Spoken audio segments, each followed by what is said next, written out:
Super star Rajinikanth ప్రస్తుతం crazy director Lokesh Kanagaraj రూపొందిస్తున్న action drama కూలీలో నటిస్తున్నారు. గోల్డ్ క్రైమ్ నేపథ్యంలో సాగే క్రైమ్ థ్రిల్లర్గా రూపొందుతున్న ఈ మూవీలోని కీలక పాత్రలో కింగ్ నాగార్జున, కన్నడ స్టార్ ఉపేంద్ర నటిస్తున్నారు. శృతి హాసన్, రెబా మోనికా ఇతర ప్రధాన పాత్రల్లో నటిస్తున్న ఈ మూవీలోని కీలక గెస్ట్ క్యారెక్టర్లో బాలీవుడ్ మిస్టర్ పర్ఫెక్ట్ అమీర్ ఖాన్ కనిపించనున్న విషయం తెలిసిందే.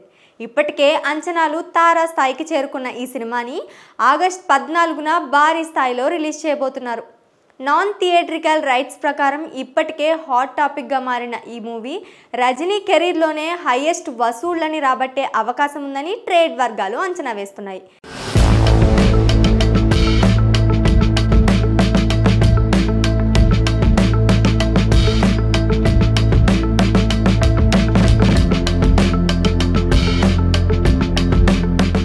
దీంతో పాటు రజనీ జైలర్ సీక్వెల్లోనూ నటిస్తున్న విషయం తెలిసిందే.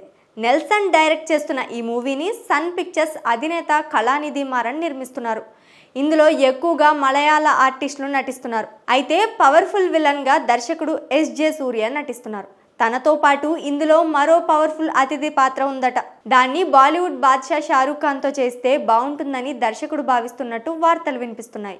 అయితే తాజా సమాచారం ప్రకారం అది కేవలం ప్రచారం మాత్రమేనని, ఇందులో షారూఖ్ ఖాన్ నటించడం లేదని బాలీవుడ్ వర్గాల కథనం.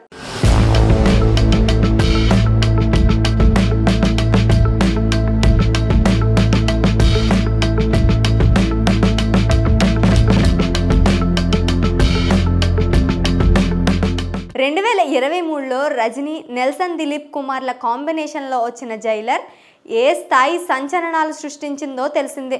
సైలెంట్గా ఎలాంటి అంచనాలు లేకుండా విడుదలైన జైలర్ వరల్డ్ వైడ్గా రికార్డ్ స్థాయి వసూళ్లని రాబట్టి సంచలనం సృష్టించింది. 650 కోట్లు వసూళ్లు చేసి రజనీ కెరీర్లోనే వసూళ్ల పరంగా సరికొత్త రికార్డులు నమోదు చేసింది. దీంతో దీనికి సీక్వెల్గా రూపొందుతున్న జైలర్ 2పై అంచనాలు తారాస్థాయికి చేరాయి. ఆ అంచనాలకు తగ్గట్టుగా సీక్వెల్పై క్రేజీ న్యూస్ తాజాగా వైరల్ అవుతోంది. కానీ అందులో ఎలాంటి నిజం లేదని తేలడంతో రజనీ ఫ్యాన్స్ నిరుత్సాహపడుతున్నారట.